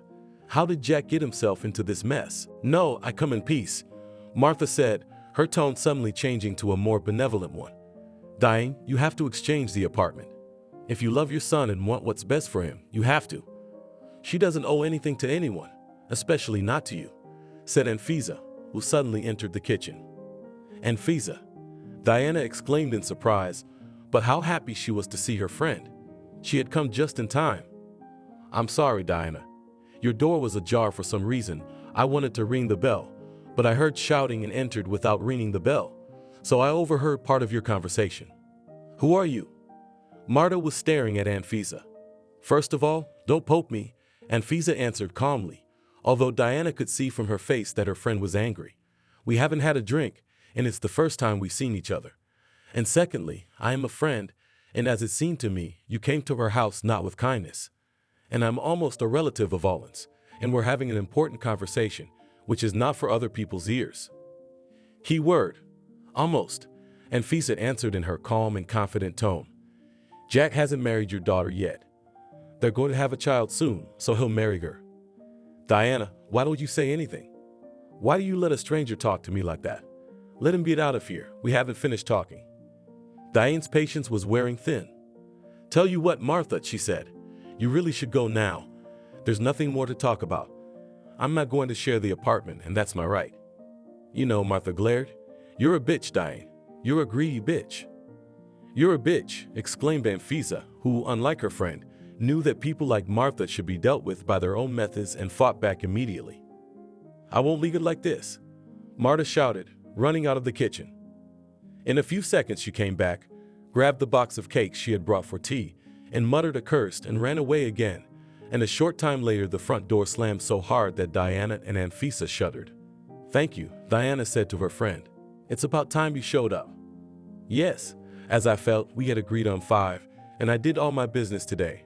And I thought, why wait, I'll go to you early, and it turned out to be a good idea. I got there, and it was such a scene. Listen, I've heard that insolence is a blessing in disguise, but not to this extent. It's not enough that your future daughter-in-law is working on Jack's apartment, but now my mom has decided to get involved." "Anfis, I'm horrified to be honest," said Diana, and suddenly cried. "Diana, what are you doing, my good girl?" Anfisa hurried to calm her friend. "This bastard is not worth your tears. That's exactly what she is. But my son will marry her daughter. How did my Jack fall in love with that Georgia? She's just like Martha. Insolent and ill-mannered. How am I supposed to socialize with them after all this? What if Jack turns his back on me and sides with them? I couldn't bear it. I've lost my husband. My son is the most precious thing I have." Diana covered her face with her hands and shook with sobs. "Come on, Diana, come on," Anfisa hugged her friend. "Jack is not like that, especially you have already talked about the apartment, and he agreed with your arguments. I'm sure he has no idea that George's mother has decided to pressure you. Make sure you tell your son about it, so he can put his future wife and her mother in their place. It's a terrible nerve to come into your house and demand an exchange." Oh, I don't feel well. Diana clutched her head, her eyes darkened, and she felt dizzy. Diana, Anfisa was afraid for her friend. Come on, I'll take you to the bedroom. Let's take your blood pressure. You can't be so nervous. How can you not be nervous? Diana sobbed, getting up from the chair, supported by her friend. I'm shaking as soon as I imagine that we'll soon be related. What kind of punishment is this? Why? I dreamed so much that Jack would meet a nice girl, start a family, have children, but I never imagined that everything could turn out like this. I'm so afraid of losing my son. Do I really have to give up my apartment? Diane, don't you dare even think about that. It's your apartment, period. You're the only one who can decide what you want to do with it. Now calm down and be quiet so we can take your blood pressure. Diana's blood pressure did spike, but not critically. Anfisa told her to lie down, covered her with a plate and gave her medicine, and went to the kitchen and put things in order. Then she came back to her friend and sat down next to her on the bed. Anfisaka, Diana said sadly, we wanted to have a good time with you, to talk about this and that, and instead I'm lying here all broken, and you're fiddling with me. Don't worry about it. Do you want me to sleep over tonight? Jack's not coming back till tomorrow anyway. No, you don't have to. Your husband's home. What husband? Don't you know my Steve? He won't mind. I'm just scared to leave you alone. I don't know what's going on. I feel better, Anfisa, honestly. I'm just very sleepy. Go to sleep, Diana. I'll stay with you. Watch TV in the other room. Call me if you need me. Left alone, Diana tried to fall asleep, but sleep didn't come. She kept thinking about what had happened and didn't know what to do next. She was afraid that Georgia and her mother would turn Jack against her. Deep down, she believed that her son wouldn't betray her. She and David couldn't have raised a bad man capable of betraying the people closest to him, but she was still very uneasy. She felt that Jack was becoming more and more under the influence of Georgia and her mother, and it frightened the woman. In front of her eyes, there was an angry Martha, demanding the exchange of the apartment. Such an indeed will tear the throat to achieve their goal. Diana still managed to sleep, and she slept surprisingly soundly and until the morning. And when she woke up, she immediately smelled something delicious. The woman immediately remembered the unpleasant events of the past day and realized that Anfisa had stayed with her until morning. Are you awake, my dear? Rejoiced her friend when Diana entered the kitchen. I'm sorry. I've been doing your housekeeping. I've made toast with cheese, cooked porridge, and your favorite cocoa. Anfisa, thank you, Diana replied, hugging her friend. I don't know what I would have done without you. I would probably go crazy with worry and anxiety. I'm so lucky to have you. We're lucky to have each other, Diane. They say there's no such thing as female friendship. You and I know that's not true. And I'm not gonna let you go crazy, you know that. It's so embarrassing that you had to spend the night at my place. Oh, come on, Diana. It's not inconvenient. Anfisa exclaimed cheerfully. How could I have left you alone last night? And don't worry about it. I slept so well at your place. Really? Much better than at home. Because without snoring, laughed Anfisa. Come on, sit down at the table. We'll eat porridge and toast. How are you feeling? Much better. I slept well too. That's wonderful. Sleep is also medicine. And a good night's sleep is even better. Yes, but I still feel uneasy. I can't get that boorish Martha out of my head with her demands for the apartment. Try not to let those thoughts go to your head, Diana. It's a shame for that cheeky girl to think about her. And talk to your son today. Make sure he puts Georgia and her mother in their place. They're too quick to eat someone else's loaf. Anfisa went home, but before she left, she took Diana's blood pressure and made sure that she was feeling fine. While Diana was worried about the conflict with her future mother-in-law, Marta was talking to her youngest daughter and cursing Diana. You fucking intellectual. She's stuck in her apartment and won't give in to the exchange. She's offering Georgia and her family a place to live. Can you imagine, Betty? That's a lot of money to pay in rent, isn't it? And she's offered to let me in on it. Isn't she cheeky? But I hope Georgia won't live here with her husband after the wedding. Betty was worried. I don't want to share a room with you. I can't wait till Georgia gets married and moves out, and I'll finally have my own room. I'm sick of sleeping in your room and my sister's room. You'll have your own room, don't worry. It's not even an option for Georgia and Jack. So we'll be like herrings in a barrel, and that merchant woman alone in a 3-room palace? Is that fair? No, it isn't, Betty agreed. Mama, what if Jack finds out that Georgia isn't pregnant by him? What are you talking about? Martha's eyes bulged. What do you mean? It's not his. Mom, I'm not stupid. Georgia was still dating Victor when she met Jack, and I saw a 2-strike test in the trash. And then I overheard you two talking. You were telling Georgia that men don't know anything about women's stuff, so you can say the baby was born premature. Now, Betty, Martha was frightened. Forget what you heard. Do you understand? Don't you dare tell anyone. Georgia's having Jack's baby, and everyone must think so. And we're gonna get that intellectual. She's gonna sell the place like a sweetheart. She's not going anywhere. Mom, Betty wouldn't calm down. Why did Georgia turn Victor down if she's pregnant with his child? Victor's so handsome. What's wrong with him? Don't you get? What does she want with that punk-ass Victor? He lives with his mother in a communal apartment, sharing a room. What's Georgia's prospects with him? Perspectives, Mom. Shut up, Martha shouted. You'll be correcting me again. Perspet. I've never been able to pronounce that stupid word correctly, but never mind. It's clear enough that you can't make a meal with Victor, and to give birth to such a man would only breed poverty, and he's as dumb as a donkey. He barely finished 9 grades, he has no job. All he's got going for him is a pretty face. Jack's a different story. He's got a head and hands that don't grow out of his ass. He's done the wallpaper so neatly. He may not be rich, but he's a lot better than Victor. And he's got a place to live, which is important. All that's left is to get his mom. But we can handle that. We've talked our way into more than one. Georgia will have her own apartment. They'll register there with the baby. And then, if the family life doesn't work out, Georgia will get the apartment. And Jack can go back to his mother. And where would he go back to if his mother lives in a 1-bedroom? Well, that's not our concern, daughter. The main thing now is to get married as soon as possible and get an apartment, and then we'll see how the cards fall. Maybe Georgia will be happy with Jack. He's a good man. The main thing is that the deception is not revealed, said Betty thoughtfully. Jack wouldn't raise another man's child. He'd kick Georgia's shameless ass. What are you saying about your sister? Martha was indignant. Am I wrong? Right or wrong, you've got to make your own way in this life, Betty. So don't judge your sister. She deserves better than to live in poverty with Victor. And as for the deception, how will it be discovered? Martha looked at her daughter carefully. You wouldn't betray your sister, would you? Of course not, Mom. How could you think such a thing? You ask a lot of questions, daughter. Don't spoil your sister's life. I know you two don't get along very well, but you understand. If Georgia gets a good job, they'll be better for you and me. You understand? Yeah, I get it, Mom. I get it. I'm not giving up Georgia, but I want her to get married and move out as soon as possible. All right. All day long, Diane was anxious to talk to her son, but she didn't get a chance to talk to Jack because her son didn't come home alone. Mom, hi, Jack shouted from the doorstep.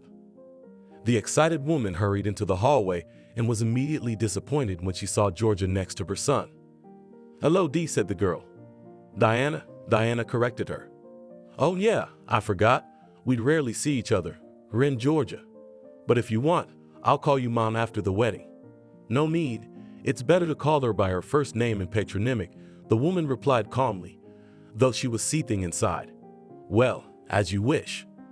Mammy, we're so hungry, Jack said, helping Georgia take off her coat. And we didn't come back empty-handed, by the way. Georgina's aunt gave you some goodies. Jack handed his mother a heavy bag, which the woman took to the kitchen. In the bag were 3 dusty leather jars with some obscure rookie preparations and a piece of lard. Diana noticed the rusty lids, indicating that the pickles were old. The lard was not very presentable either, and Diana put it in the freezer, deciding that tomorrow she would take it to the trash along with the suspicious pickles. What are we having for dinner?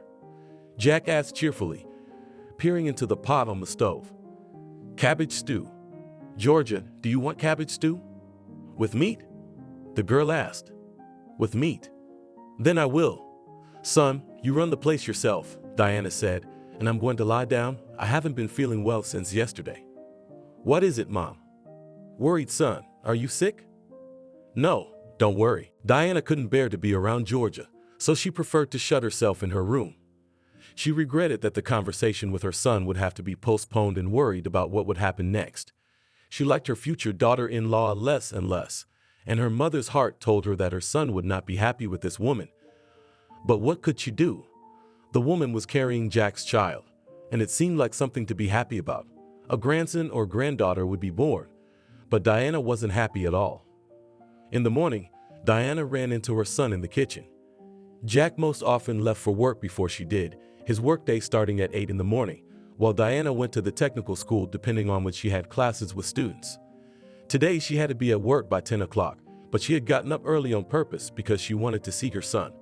She had no doubt that Georgia was already awake and on her way to work, but her son's fiancée wasn't in the kitchen.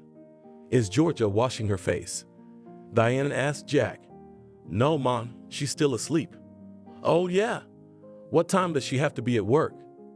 "Georgia's taking the afternoon off, and she's going to the women's health clinic, so she's gonna stay here and then go home after the doctor. You don't mind, do you?" "No, I don't mind," Diana answered, although she didn't really like the news that her future daughter-in-law would be alone in her apartment. It wouldn't have bothered her before, but in the light of recent events, she felt a little uneasy, and Jack was aware of her mother's displeasure. "Is something wrong, Mom?" asked the son. "Tell me honestly, don't you like Georgia?" Diana closed the kitchen door tightly and sat down next to her son. "Jack, are you aware that Georgia's mother came here on Saturday?" "Martha?" Jack was surprised. "No, Georgia didn't tell me anything, but maybe she doesn't know because we were at her aunt's in the village." "Why did she come to see you?" "To meet her?" "Not only that, she started demanding," Diana emphasized the word in her voice, "that I change the apartment. And it's very unpleasant for me that practically a stranger is trying to tell me what I should do and has some kind of views on my living space." "Mom, I really don't know." Diana could see from her son's face that he was telling the truth. "And besides, I already told Georgia there's no apartment swap. I'm already looking for a place to rent, by the way. I found a couple of nice one-bedrooms for a reasonable price. I didn't expect Martha to show up at your place. You two don't even know each other." "I wish we didn't know each other anymore." Diana couldn't help it. "Mom, but I can't leave Georgia. She's having a baby. And I love her, I guess." "You guess? So you're not even sure you love her?" "Mom, things have moved so fast with her and me," Jack replied after a moment's hesitation. "I really like Georgia. She's funny, beautiful, energetic, and yes, I thought I was in love. And then she broke the news about the baby. Well, that was, as they say, a no-brainer. It's not like I'm a scumbag or anything. And you've been wanting grandchildren and a family for a long time. Isn't that right?" "That's right, son. Of course I want you to have a family. A wife to make you as happy as your father and me. But Georgia, well, you said it right. She's expecting a baby, and it's really out of the question." "Mom, I'm gonna talk to Georgia again. Have her tell her mom not to push you around anymore. You're right, I shouldn't have even brought up the apartment exchange. It's yours and your dad's, even though he's no longer with us. I'll have to earn my own place. We'll rent for now, and then when the baby's older and Georgia goes back to work, we can think about a mortgage." "That's what I like, Jack. Now you're talking like a grown man. You realize you're gonna get this apartment anyway. You're my only son.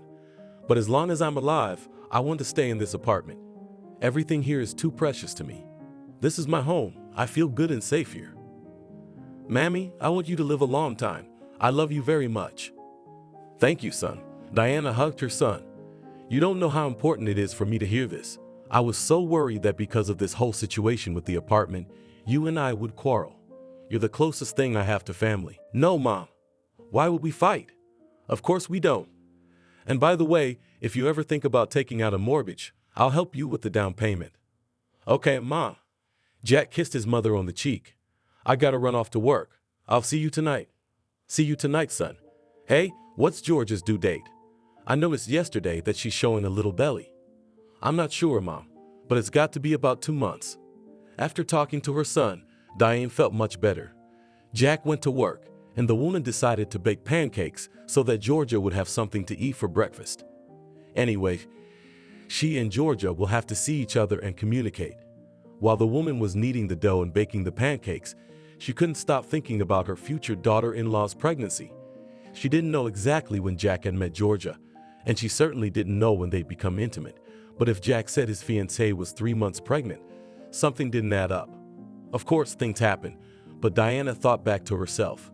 When she'd been expecting Jack, her belly hadn't started to round until she was about 4 months pregnant, and she'd been as thin as Georgia at the time. George's belly was 4 months old now, if not more, but not 2. Either Jack was confused or an unexpected and very unpleasant guess crossed Diana's mind. What if this baby isn't Jack's at all? How many deceived men raise children that aren't their own? Diana decided that if her daughter-in-law woke up before she could leave for work, she would ask her how far along she was and see how she reacted. If she got nervous, something was up. With a stack of lacy pancakes on the table, Georgia entered the kitchen. "Hello, Diana," she said, yawning. "Hello, Georgia," Diana replied, deciding not to correct the girl who had gotten her middle name wrong again. "How did you sleep? How are you feeling?" "Everything is fine," Georgia, without waiting for an invitation, sat down at the table and took a pancake. "Is there sour cream?" "Sure." Diana took sour cream out of the refrigerator and put a bowl in front of her future daughter-in-law. "Thank you," said the girl, eating the pancakes with appetite. First time I had such a toxicosis, I could not eat anything. But now it's good, appetite beastly. "Eat to your heart's content," said Diana as peacefully as possible. "How far along are you, Georgia? My belly is already rounded." It was obvious that this question took Georgia by surprise. She changed her face, stopped chewing and thought for a while, then answered cheerfully, "I'll go to the doctor today and find out." "So you have never been to a gynecologist before you found out about the pregnancy?" Diana was surprised. "Nope." Georgia regained her composure and started another pancake. "What's the hurry? It's not much longer, and the belly is noticeable because I've put on weight. It's not from pregnancy, but from the fact that I'm eating like crazy now." "Oh, what delicious pancakes you have, Diana." And she didn't care so much what this person called her. The woman had little doubt that Georgia was lying. She knew her due date, and the child was not Jack's. But how to get this insolent girl out? "Georgia, I have to go to work," Diana said. "When you leave, just shut the door." "Don't you have another key?" the girl asked. "Yes, but why do you need a key?" "I don't know if I'll forget something here, or if I'll decide to come back here instead of home. I like your place." "Jack said you don't want to live with me under the same roof," Diana reminded him. "I don't want to live," Georgia nodded. "But I can come to the house, can't I?" "You can," Diana answered and hurried out of the kitchen. She was not going to give this girl the keys to her apartment and decided that she would call Anfisa in the evening. She really wanted to share her suspicions about Georgia's pregnancy with her friend. When she was alone, Georgia walked around the apartment, was displeased to find her mother-in-law's room locked, and then decided to call her mother. Martha told her daughter in vivid colors about her visit to Diana and how the greedy sister-in-law, with the support of her insolent girlfriend, had literally kicked her out of the door. "Well, did you talk to her about the exchange of the apartment?" my mother asked. "I wanted to, but anyway, she started asking me about my pregnancy turn, and I was afraid that she suspected something." "Oh, but did you get out of it?" "I think so, but still, Mom, I feel bad. I was thinking maybe I should go back to Victor. After all, he is the father of my baby." "What are you talking about, Georgia? Are you out of your mind? You want to go to Victor's apartment with a pot belly and then raise your baby there? Will live with us." No. Don't even think about that. Even if Jack's mom doesn't agree to the exchange, they'll still get the apartment. That's when it's gonna happen." "Well, Jack's mother is in poor health. He said she's been in poor health since his father died. Her blood pressure is probably skyrocketing. Maybe she won't last much longer." "Mom, what are you talking about?" "I'm just saying. Anyway, daughter, forget about Victor. We don't need this Rolling Stone. You're gonna marry Jack, and that's it. Do you understand me?" "Yes, I understand. I'm just scared. My mother-in-law's starting to suspect something. If she tries to meddle in your relationship with Jack, I'll give her a hard time. You'll give birth to a baby. Say it's 7 months old. It happens. Everything will be fine with us, daughter. Don't doubt it." "Okay, Mom," Georgia agreed with her mother.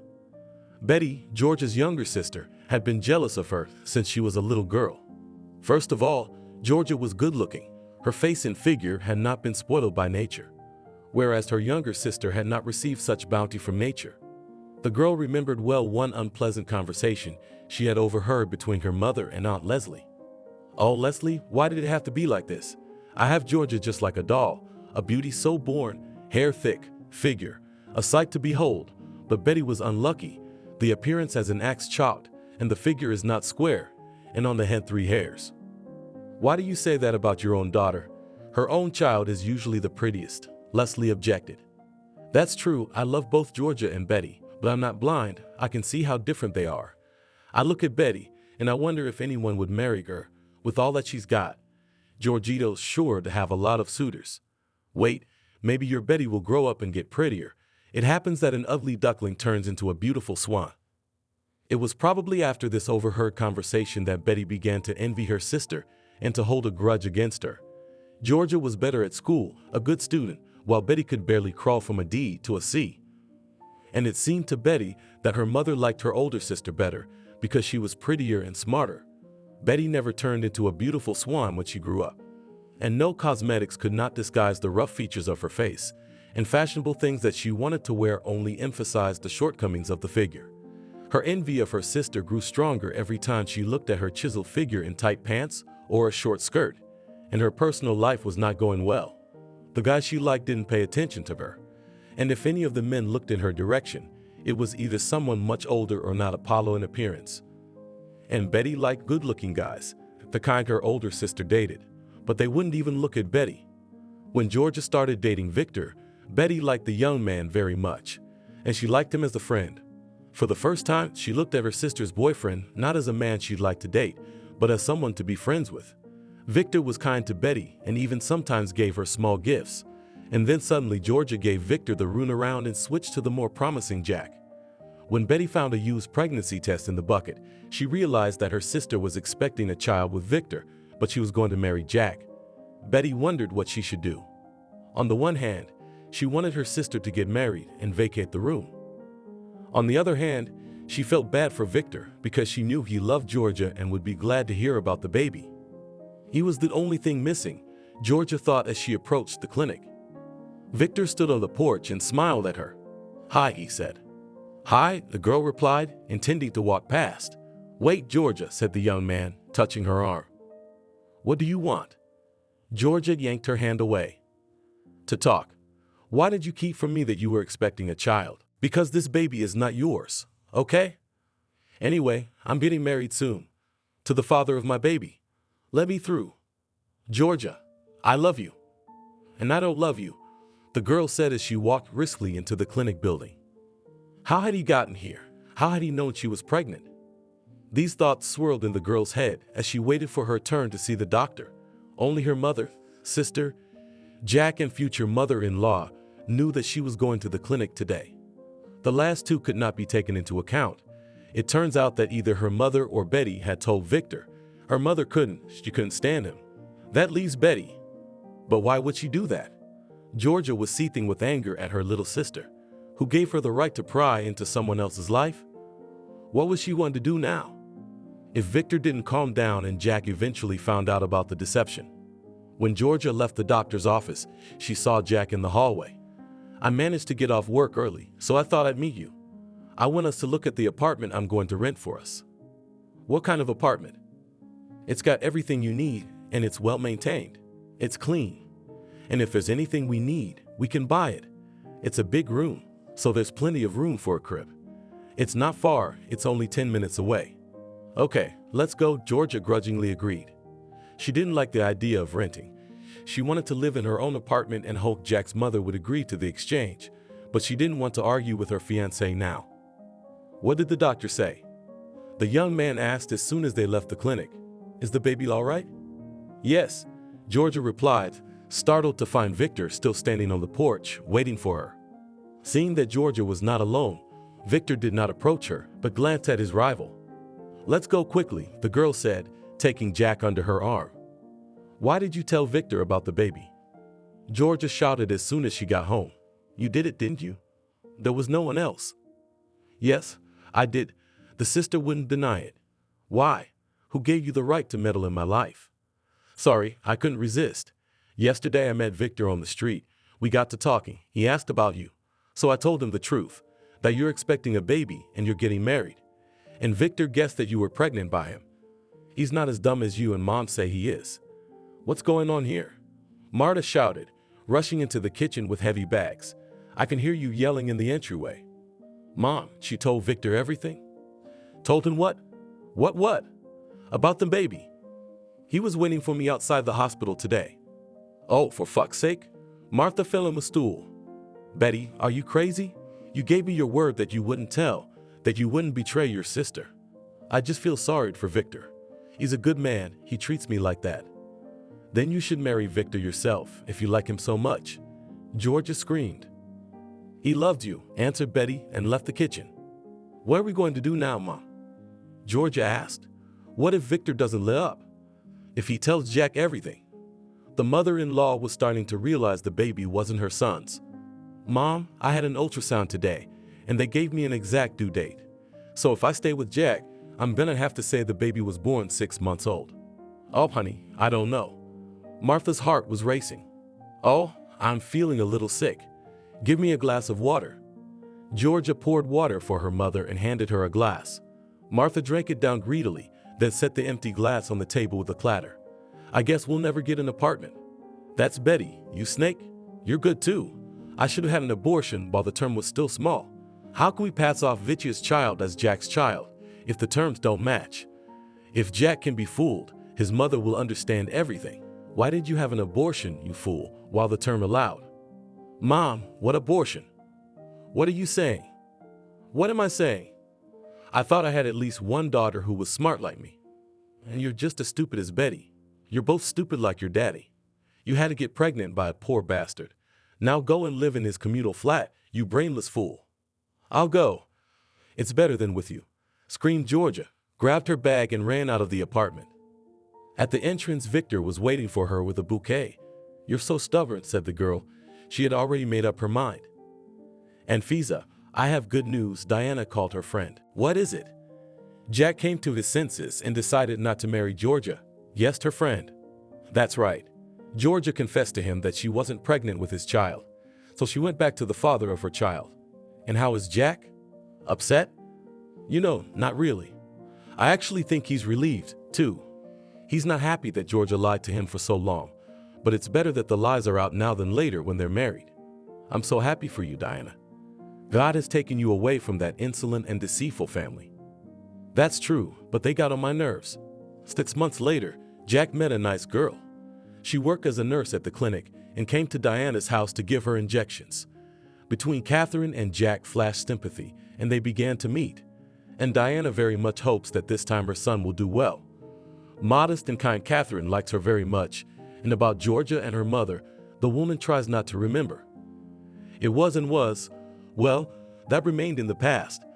Georgia quarreled with her mother, resenting her for calling her a fool and regretting that her daughter did not get rid of the child. The young woman lives with Victor and her young son in a communal apartment. Victor's mother managed to get a room in the dormitory at work, where she moved in order not to interfere with the young family. Victor turned out to be a caring husband and a good father. He actually loves Georgia very much and is crazy about his little son. Whether Georgia is happy with him, it's hard to say. But when she watches Victor fussing with the baby, she begins to realize that she did the right thing by going back to him. And now she regrets only one thing, that she listened too much to her mother's opinion. Her sister Georgia forgave her, and they sometimes communicate. Betty comes to her sister and Victor to babysit her nephew. Her envy for Georgia is almost gone, and in addition, the girl has a young man, and she hopes for a soon family happiness. But with the mother of both sisters, relations are spoiled. Betty and Martha almost do not talk, despite the fact that they live under the same roof. Martha can't forgive her daughters for failing to get Diana's apartment and believes that she has brought up ungrateful and stupid girls. Thank you for watching this video to the end. Subscribe to the channel. Like it, write comments if you like the story, and see you on the channel.